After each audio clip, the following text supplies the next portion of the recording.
Tiempo de análisis, el espacio que usted siempre espera, donde tocamos generalmente los temas de coyuntura. Para ello tengo esta noche dos muy conocidos profesores de la carrera de Ciencia Política y Gestión Pública. Está con nosotros el licenciado Carlos Cordero. Carlos, gracias por estar en el programa. Buenas noches. Buenas noches, Marcelo. Un gusto estar acá. Un saludo cordial a toda la audiencia del programa. Un habitué ya del programa, está con nosotros el profesor de la carrera de Ciencia Política y Gestión Pública, Marcelo Arequipa. Marcelo, gracias por estar con nosotros. Marcelo, gracias a ti por la invitación. Un saludo igual a Carlos. A ver, han sido días agitados en el ámbito de la coyuntura, ¿no? El trama y la novelita de golpe de Estado, fraude electoral, golpe de Estado, fraude electoral, está dando unos aleteos increíbles para seguir llamando la atención, ¿no? Así es. Y uno se pregunta, ¿es un tema que sigue llamando la atención, Carlos? Pues a quien le interesa que llame mucho la atención es al expresidente Evo Morales, Álvaro García Linera y a toda su cofradía, porque en el razonamiento de Evo Morales, uno, está que es preferible estar en los medios a no estar. Y él tiene muy claro un plan que es volver al poder. Y está haciendo absolutamente todo lo posible por lavar su imagen, que está bastante deteriorada, que es muy cuesta arriba para el año 2025. Estamos muy lejos de 2025, pero es preferible hoy limpiar los trapitos sucios, la imagen que tiene, después sobre todo de la derrota del 21 de febrero y los subsiguientes hechos que han ocurrido en el país. Entonces,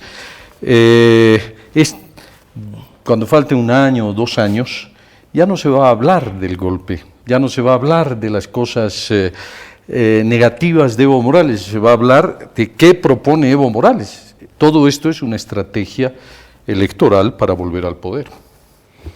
¿Volver al poder es tan claro y será tan fácil para Evo Morales, Marcelo? No creo, no creo que sea tan sencillo, y por eso de ahí que Evo y el MAS, claro, ha puesto ahora una iglesia, es decir, han impuesto una iglesia en la discusión pública, ¿no?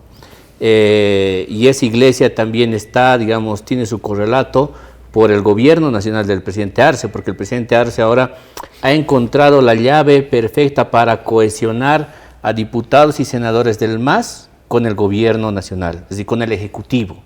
No estoy hablando con el partido, obviamente, sino con el gobierno, perdón. Hasta antes de las interpelaciones del ministro Lima y del ministro Eduardo del Castillo, no había un nivel de interlocución entre el ejecutivo y el legislativo, era muy difícil, ¿no? Y a partir de eso, a partir de que el gobierno nacional empezó también a sintonizar política partidariamente con el discurso del golpe de Estado, pues ahí empieza a sintonizar un discurso, empieza a sintonizar una suerte de una congregación, de una iglesia política. Y a esa iglesia política se la podía haber disuelto, creo yo, es decir, se la podía haber rebatido con otros argumentos, pero no, se instituye otra iglesia. La otra iglesia es la que dice fraude monumental. Esa es otra iglesia también que está ahí. O sea, cuando digo dos iglesias, me estoy refiriendo a que son sectores y segmentos que generan ciertamente ruido en la opinión pública, importante. Pero antes que pases a la otra iglesia, permíteme hablar sobre esta. Tal vez algunos dirían que el que ha generado que esa congregación se una sea el pastor, y en este caso el pastor por ahí es Evo Morales, y no es Luis Arce Catacora. Es decir, no nos olvidemos que Evo Morales tiene un instrumento fascinante y pareciera que cada vez lo está domando con mucha más ductilidad: el partido político, el instrumento político. Y los movimientos que están alrededor. Por supuesto, que son la vivencia del misma. partido. Y al parecer, el gobierno ha tenido que ceder a esa fuerza completamente fuerte del partido político. Sí. Eso resumiría que en los hechos quien da las directrices políticas gubernamentales es Evo Morales, ¿o no? No creo las directrices, pero quien va a determinar el curso de la política en este país y que se va a situar de manera estratégica me gusta más esta palabra en inglés, que creo que se traduce al español mal, en los brokers, un intermediario potente entre todo el campo multiorganizacional en el país y el nivel estatal, quien está decidiendo. A ver, hay dos elementos ahí. en este último estatuto que entrega el MAS al órgano electoral, el Pacto de Unidad tiene un peso mucho más fuerte que el anterior estatuto. Pacto de Unidad integrado por 3 organizaciones campesinas indígenas, Bartolinas, Interculturales y la CESUTCB. Después de eso, ahora expande además ese ámbito de irradiación y de influencia a otro nivel más, a otro anillo, si quieres, de concentración de fuerza. Eso es el Estado Mayor del pueblo, para el pueblo. Y ahí están integradas organizaciones que sobre todo tienen un rango de acción más urbano que rural. Entonces, claro, el control, por eso decía, el control de acción política de Evo Morales ahorita sobre las decisiones de los intereses de las organizaciones es fuerte. Claro. Y ahí le conviene además de hecho decir, yo no he puesto ningún ministro, el día que yo he dicho saquen ministros, nadie me hizo caso. De hecho, si recordaremos nomás esa declaración de hay que hacer purga interna en el gobierno. Hasta ahora se hizo algo relacionado con purga, no hay nadie despedido dentro del Carlos, gobierno. ¿Quién manda? ¿Quién tiene el poder político en Bolivia? Luis Arce. Por si acaso, Luis Arce es el presidente. Y lo que hay es un pacto funcional. Evo Morales es el jefe del partido. Y evidentemente tiene el control del partido y está construyendo este instrumento, esta organización, para ponerla al servicio de su candidatura electoral. Por supuesto que no le va a ser fácil, por supuesto que no es fácil, porque si fuera, trotar y llegar al poder, lo hace cualquiera, no, pero no lo hace cualquiera, porque Evo Morales lo sabe. Para poder llegar al poder tiene que pasar, tal vez por una organización fuerte y todo, pero tiene que pasar por la voluntad popular. Y es el pueblo el que, producto de la derrota electoral en el 21 de febrero del 2016, pero sobre todo de esa actitud mezquina y angurrienta que ha tenido Evo Morales de desconocer los resultados del pueblo, porque desconoció los resultados de la gente y buscó el apoyo del Tribunal Constitucional para habilitarse como candidato. Todo comienza con la angurria de poder de Evo Morales y esa angurria de poder no se ha detenido. Y hoy, por supuesto que cohabita con Luis Arce, y Evo Morales, como hace política, como tira el hueso y todos van corriendo detrás del hueso, Luis Arce gobierna con relativa tranquilidad. Pero ¿por qué no le va a ser además fácil el 2025? Porque Evo Morales no corre solo. O sea, detrás de él hay por lo menos 20 del propio partido, incluyendo al señor Luis Arce, que están esperando que Evo Morales tenga un tropiezo. Porque entre otras cosas, querido, Evo Morales no tiene comprada la vida. ¿Les puedo dar un nombre? ¿Les puedo dar un nombre? ¿Les puedo dar un nombre, David Choquehuanca, Marcelo? A ver, ¿cuál es el papel de David Choquehuanca? Lo que pasa es que ahí, hablando ya del partido, coincido con Carlos, es muy difícil, porque además, sumo un elemento más a lo que decía Carlos. Hoy día Evo Morales tiene un nivel de rechazo que es mucho más grande del que tenía el 2014, ni siquiera el 2009 cuando empezó. No, hay un nivel de rechazo muy fuerte que va más allá de solamente un antimasismo recalcitrante. Más allá de eso, hay un nivel de rechazo, de un masismo incluso simpatizante, ojo, ¿no? Ahora, David Choquehuanca. Yo me hago la pregunta ahí dentro de un partido que tiene una base fundamental, organizacional, de una dinámica que no es necesariamente la dinámica de vamos a sentarnos en un café y decidimos todos entre la dirigencia nacional las cosas. No. Aquí creo que fundamentalmente en el MAS se trata de quién sabe ensuciarse los zapatos, quién se mete a las asambleas a discursear, quién negocia con las organizaciones sociales y efectivamente se muestra como una cara que sobre todo tiene una vocación de reproducción de poder. Y David Choquehuanca, lo siento, pero tiene un discurso romántico, bonito, ya está empezando a desgastarse ese discurso de hecho, pero creo que esa parte que decía al principio no la tiene.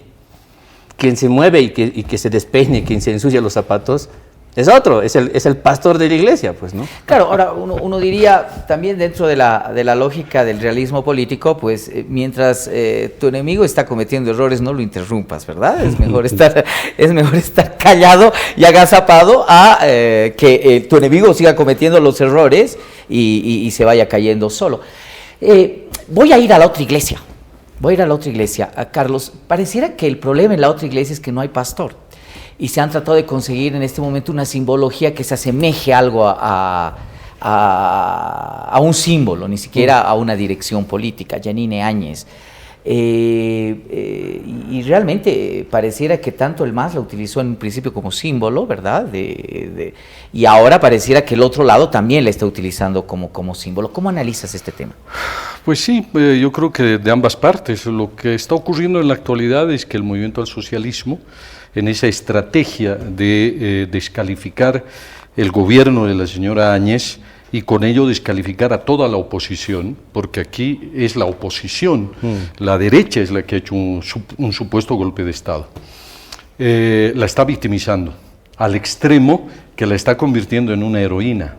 Si la señora Yanine Áñez sale de esto, o sea, la señora Yanine Áñez va a ser uno de los líderes políticos que va a unificar a todos, porque es joven, es mujer, y ha sido víctima del machismo, de la brutalidad del Estado, de la inclemencia del Estado. La señora Áñez, creo Marcelo, no era una ama de casa que estaba caminando por la Plaza Murillo y la agarraron del mandil y la metieron a Palacio de Gobierno. La señora Áñez era senadora electa, había ganado elecciones en un departamento, el Beni, y era la segunda vicepresidenta del Senado, y se dio un vacío de poder. Es inobjetable, hermano, que lo que ha ocurrido es, renunció el señor Evo Morales, renunció Alvarito, renunció Adriana Salvatierra, renunció señor Borda, se creó un vacío de poder, y ante ese vacío de poder, la señora Yanine Áñez, o sea, siguiendo un procedimiento, que el procedimiento, lo puedes decir, es que no te pusiste en la silla derecha, sino en la silla de la izquierda. Hasta el presidente Luis Arce ha reconocido que era una presidenta constitucional, y después están queriendo cambiar esa historia. Por eso te digo, la señora Áñez ahora es una víctima que está, si sale de esto, cuidado que sea la Juana de Arco de Bolivia. Yo tengo el temor de que nadie quiere que salga de esto, ni los de acá ni los de allá, porque claro, es una cabeza de turco perfecta, además, para tapar otras cosas que podrían iniciar una persecución judicial política. Claro. Marcelo, claro. Los otros no tienen ni siquiera pastor. No lo tienen, y siguiendo esa figura, para mí, la señora Áñez es una estampita de cambio dentro de una iglesia, es decir, es una estampita que agarras y pones a uno, a otro, es decir, va cambiando. Y no hablo de Sacaba y Sencata, porque es otra cosa, Sacaba y Sencata es otra cosa. Hablo de la primera detención con la cual hoy día está. Y hay un dato que es bien importante que creo que tenemos que tomarlo en cuenta en las siguientes semanas. Las medidas cautelares, si la CIDH le va a otorgar medidas cautelares a la señora Áñez. Si el gobierno le va a autorizar ante el pedido de la CIDH. Claro, no, el gobierno está obligado, en todo caso. Si la CIDH dice, otórguenles medidas cautelares, el gobierno está obligado. Y ahí, aunque digamos, suponiendo que el gobierno no hiciera caso, ya es un golpe muy duro para el gobierno nacional, el hecho de que desde arriba, quien te ha hecho además el informe del GIEI, que de alguna forma tú estás diciendo que estás apegado al ámbito de los derechos humanos hoy día, no le hagas caso y no le des cautelares a la señora Áñez, igual aún así la vuelves en un símbolo, la conviertes, la potencias más en todo caso, ¿no? Para mí ese va a ser un dato importante, en la medida en la que si sale a favor o no las medidas cautelares sobre la señora Áñez. Y ahí, claro, como bien decías, yo creo que nadie está dispuesto, ni de un lado ni de otro lado, a jugarse un poco sobre ese futuro, porque ese futuro es un poco peligroso para todos los lados. Por eso me resulta bien curioso los comunicados conjuntos, por primera vez un comunicado conjunto, Comunidad Ciudadana, Creemos, el CONADE y el segundo con el Comité Cívico de Pro Santa Cruz. Esos comunicados conjuntos que sacaron ellos, ¿no? Y la iglesia se añade y apoya. Claro, pero por separado. El comunicado de la iglesia está por separado. Pero tiene el mismo sentido, ¿no? Exacto. No. La iglesia habla sobre el estado de situación judicial de la señora Áñez, que ese es un tema bien importante, derechos humanos de la señora Áñez. Los partidos políticos más los comités cívicos y el CONADE hablan de una reforma integral a la justicia, no hablan de solidaridad fundamentalmente con la señora Áñez y tampoco hablan de solidaridad con las víctimas de derechos humanos de Montero y de Vila Vila. No hablan absolutamente nada de eso. Claro, ¿no? Marcelo, no hablan porque, como se llama, como tú muy bien señalas, es peligroso. Hoy día tú te pones frente al gobierno y por supuesto que la gente no quiere ponerse, la oposición política no quiere ponerse. Esto ha ocurrido durante casi 14 años en Bolivia, 13 años. Durante 13 años en Bolivia no hubo oposición política, porque el que sacaba cabeza era rápidamente tumbado como un muñeco. Pero cuando Evo Morales cae, fíjate que tenemos 8 partidos políticos y 8 líderes. Por supuesto que todos se van a considerar los herederos de la oposición política. Eso es lo que ocurrió en las elecciones 2019. Y a la señora Áñez la han abandonado. Sus ministros son los primeros que han levantado la mano diciendo, no, yo no tengo nada que ver con ese gobierno.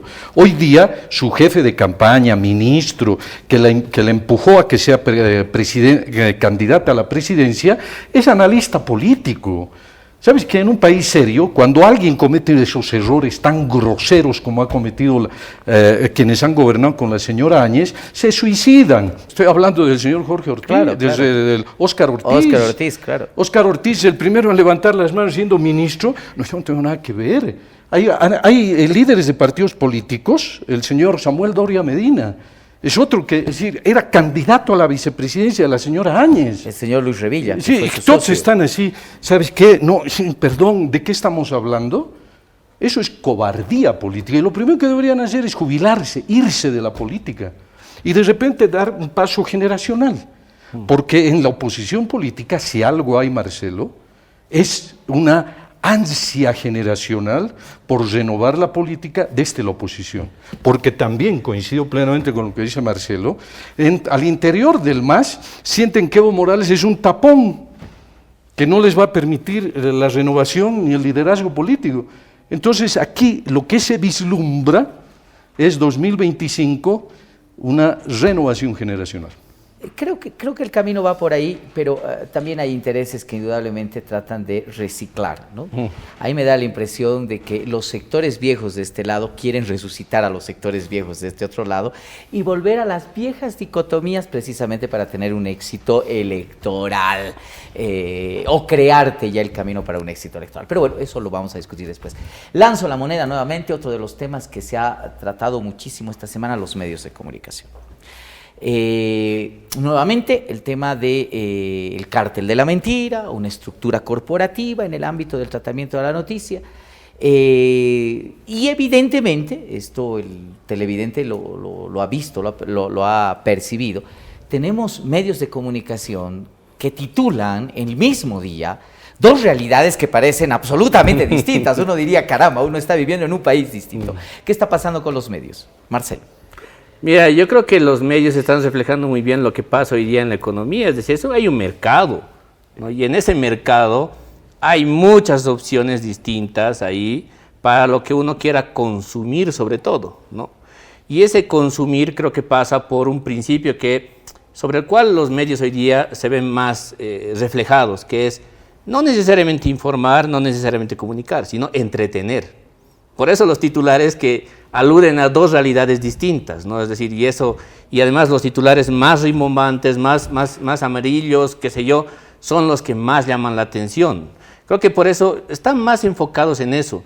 A mí la verdad es que no me preocupa tanto el hecho de que un medio de comunicación tome una posición dura en contra del gobierno de turno. No me preocupa eso porque tiene que existir, eso forma parte de una democracia, de verdad que forma parte de un sistema democrático. Lo único que me preocupa, como decía hace rato, es que no están tanto informando y comunicando, sino más bien están buscando entretener a las audiencias.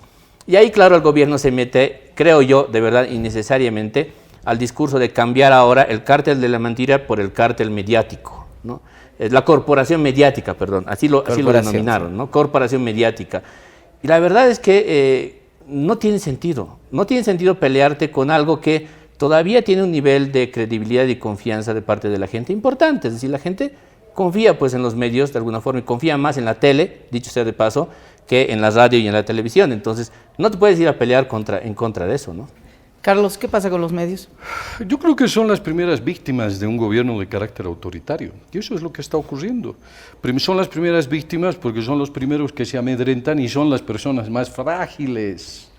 Son las primeras personas que, como muy bien señala Marcelo, viven de vender publicidad y el Estado es el que les pone publicidad. Y si el medio de comunicación no guarda la compostura, no entretiene en vez de hacer política, ¿no? Porque les pasa pues el dato, por favor no hagan análisis políticos, ¿sí? O por favor no lo inviten a Cordero, ¿no? O sea, ¿no? Entonces eso es lo que pasa, son los primeros en amedrentarse. Y eso es, los primeros... Autocensurarse, les dirían ellos. No, primero se amedrentan y luego se autocensuran, viene en ese sentido. Y hoy día la oposición política está, ¿cómo se llama?, amedrentadísima, está arrinconada, está acorralada, y el que están tratando de salir juntitos, ¿no es cierto?, a ver si juntitos no los meten a toditos a la cárcel, ¿no es cierto? Porque, bueno, juntitos se pueden repartir las culpas, porque si lo meten a Camacho, por lo menos Santa Cruz se levantará, es su gobernador. Entonces, es también una estrategia de sobrevivencia, y lo que está haciendo el gobierno forma parte de una estrategia de comunicación. Dos cosas con los medios de comunicación. Una, podemos tejer varias hipótesis, una de ellas... Carlos menciona más o menos que como que se está sacando la billetera, ¿no? Y está diciendo a ver quiénes son merecedores de ahora la publicidad, que los va a mantener, que les va a dar de comer, en los todo va a hacer gobierno, crecer. Marcelo. En todo gobierno, por si acaso en todo gobierno, esta Sí. es la sacada de billetera. Los mal pensados podrían decir un ratito, otra vez se está poniendo en mesa un tema que no jugó a favor en el proceso de desestabilización política o inestabilidad política en octubre y noviembre del 2019. Y alguien diría, bueno, por ahí quieren tomar control sobre esa pata que todavía está coja, ¿no? Pero más allá de ello, más allá de esas hipótesis que las he visto planteadas aquí en la mesa, el papel mismo de los medios de comunicación no se está poniendo en juego cuando entras al juego de la polarización, más allá del respeto que se debe tener a que si un medio quiere adoptar una línea ideológica, que la adopte. Sí, y eso además, por eso para mí es más un reflejo de polarización social, porque si se fijan, si nos fijamos los titulares, hablan fundamentalmente de fracturas sociales históricas que tenemos como país, ¿no? Sobre todo de eso. No se habla y no se alude a el enfrentamiento entre dos proyectos de país, que eso todavía, no digo que no va a existir, probablemente hacia el 2025, un poco con la idea de la renovación, un poco con la dinámica distinta de los partidos, qué sé yo, puede existir, pero por ahora es un reflejo, creo, muy fiel de lo que vivimos hoy día como polarización social expresado en fracturas sociales históricas que tenemos como país, ¿no? Sí, pero a los lados ya nadie les cree, ¿se han dado cuenta? O sea, se han puesto tan al extremo. Y a mí me da mucho temor de que los medios de comunicación también se pongan a esos extremos y al final pierdan credibilidad.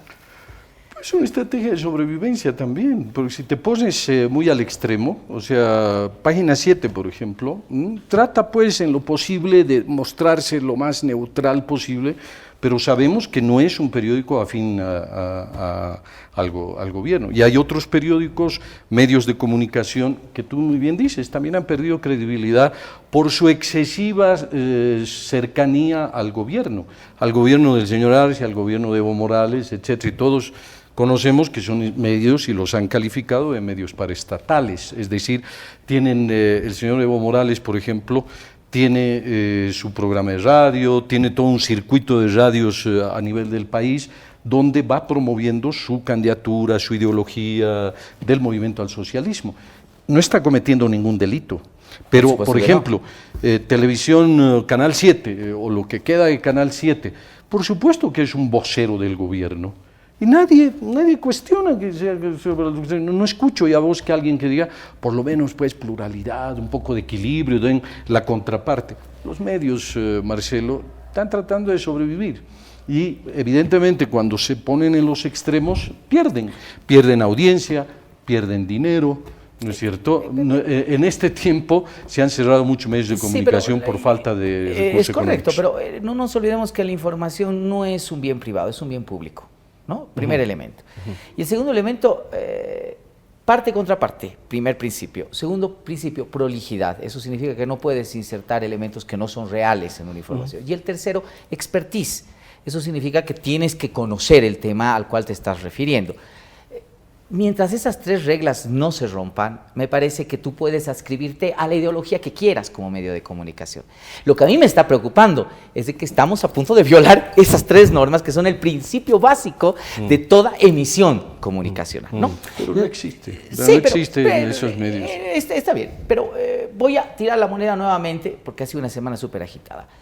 Revisar el proceso electoral. Voy a aprovechar que Carlos es profesor de sistemas electorales. ¿Técnicamente es posible volver a hacer una auditoría completa a la elección del 2019? Sí, ¿por qué? O sea, el procurador del Estado es, ¿no?, nuestro colega. En realidad que lo ha pasado al Contralor ahora, ¿no? Sí, lo ha pasado, pero es nuestro colega, ¿no? ¿Cómo se llama? Wilfredo Chávez. Por Dios, tiene un desconocimiento total. En este momento ya no importa cómo votas, porque además, entre otras cosas, se votan las boletas de votación individuales. Lo que importa es cómo se llenan las actas. O sea, ya no se puede hacer conteo 1 por 1, porque esas actas ya no existen, o porque esas boletas electorales no existen.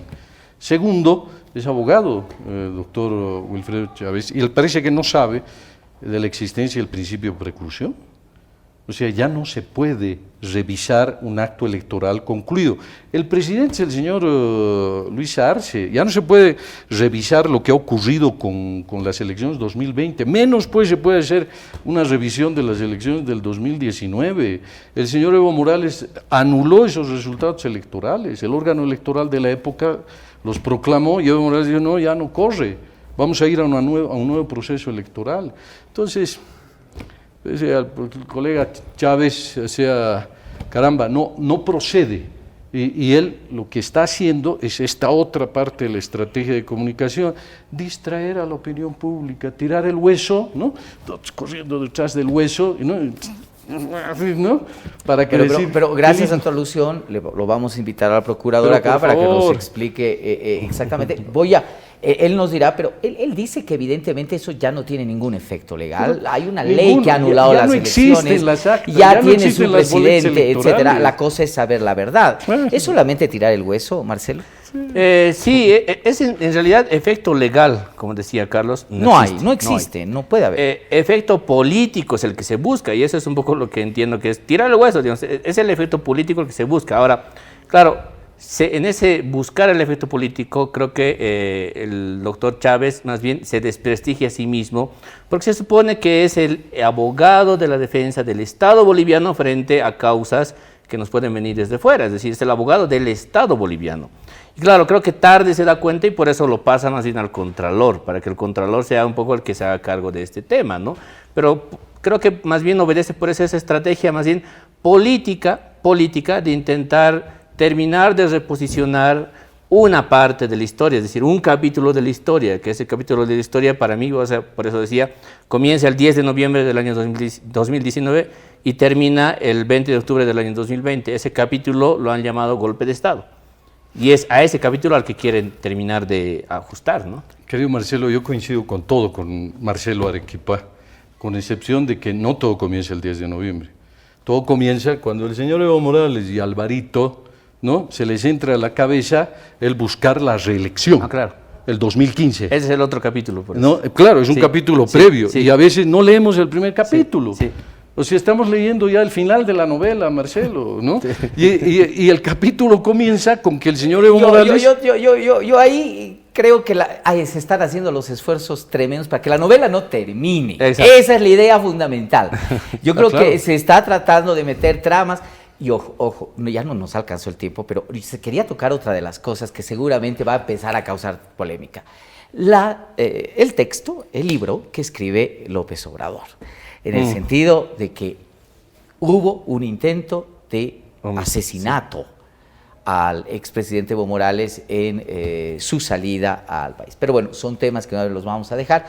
Vamos a, por supuesto, también tener visiones distintas en el marco de la pluralidad. Vamos a cursar las invitaciones esta misma semana a las personas que se han mencionado acá para que también nos puedan decir su punto de vista. Quiero agradecerles, profesores de la carrera, a ustedes. Muchísimas gracias. A ti. Sí, por favor, que venga Óscar Ortiz a dar explicaciones de por qué él ha abandonado a la señora Áñez. Marcelo, muchas gracias por la invitación, de verdad. Como usted verá, ha sido un programa imperdible. Le agradecemos mucho su atención. Siga con la programación de Televisión Universitaria.